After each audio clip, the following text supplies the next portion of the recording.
On va maintenant s'intéresser un petit peu plus à notre premier programme et en particulier à sa structure. Alors si vous regardez dans l'explorateur de solutions, vous avez ce qui s'appelle justement la solution Hello World et c'est marqué que cela contient un projet.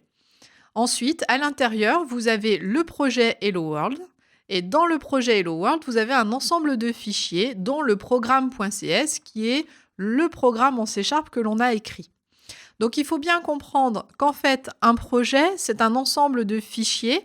Alors des fichiers de propriété, de configuration, des références, on verra ça ultérieurement, et des codes C# que vous avez écrits. Donc c'est un ensemble de fichiers qui sont liés entre eux. Et la solution, ça va être plusieurs projets potentiellement. Alors généralement, c'est vrai qu'on fait souvent des solutions qui contiennent un seul projet. Là, c'est le cas, notre solution Hello World ne contient qu'un seul projet.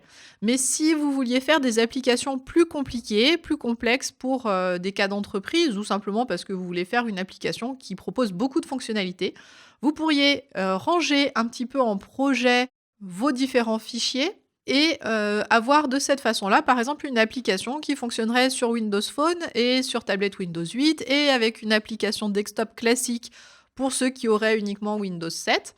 Et le tout dans la même solution, ce qui vous permettrait de partager facilement des fichiers entre les différents projets et de ne pas tout réécrire à chaque fois. Donc, retenez bien que vous avez une solution qui contient un ensemble de projets et que chaque projet contient un ensemble de fichiers.